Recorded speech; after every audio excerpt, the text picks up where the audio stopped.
জয় শ্রীরাম। এমজাই কিচেনে সকল বন্ধুদের স্বাগত জানাই। আজকে আমার রেসিপি হবে ওল ডাঁটা কাঁঠাল বীজ দিয়ে। আসুন ভিডিওটা শুরু করি। কাঁঠাল বীজগুলো আমি এরকম থেতো করে নেব।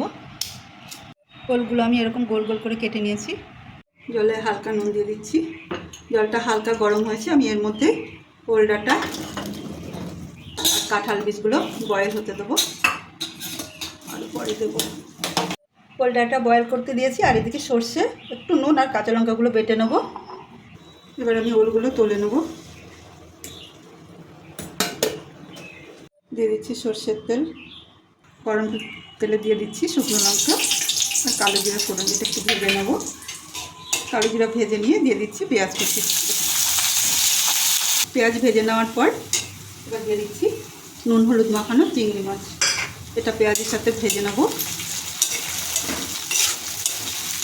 আর সঙ্গে দিয়ে দিচ্ছি চিরা কাঁচা লঙ্কা। পেঁয়াজ আর চিংড়ি মাছ ভালো করে ভেজে নিয়েছি, আর এদিকে ওলের জল ঝরিয়ে নিয়েছি, দিয়ে দিচ্ছি। এবার দিয়ে দিচ্ছি থেতো করা কাঁঠাল বীজ, আর কিছু গোটা কাঁঠাল বীজ আমি কেটে নিয়েছি, সেটা আমি দিয়ে দিচ্ছি। আমি এবার দিয়ে দিচ্ছি লবণ, বেশি দেবো না, আগে ভাতে দেওয়া হয়ে আছে।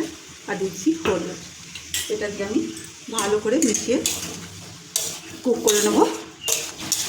ভালো করে মিশিয়ে নেওয়ার পর এবার আমি চাপা দেবো আর লো ফ্লেমে কুক করতে দেবো। চাপা খুলছি, মাঝে দুবার নাড়িয়ে কুক করেছি। ওলটাটাও নরম হয়েছে আর নেতিয়ে নরম হয়েছে। এবার দিয়ে দিচ্ছি সর্ষে আর কাঁচা লঙ্কা বাটা, আর সঙ্গে বাটি ধোয়া জল দিয়ে দিচ্ছি। সবজিটা একটু মাখো মাখো হবে। আর দিয়ে দিচ্ছি চিনি। ভালো করে মিশিয়ে আবার ঢাকা দিয়ে আমি কুক হতে দেবো। লো ফ্লেমে কুক করেছি, তেল ভেসে উঠেছে, আমার রেসিপিটা রেডি। বন্ধুরা এভাবে রান্না করে একবার ওল ডাঁটা কাঁঠাল বীজ খেয়ে দেখবেন, খুব ভালো লাগবে। আর ভালো লাগলে লাইক করুন, শেয়ার করুন, সাবস্ক্রাইব করুন। সবাই সঙ্গে থাকুন, ভালো থাকুন, সুস্থ থাকুন।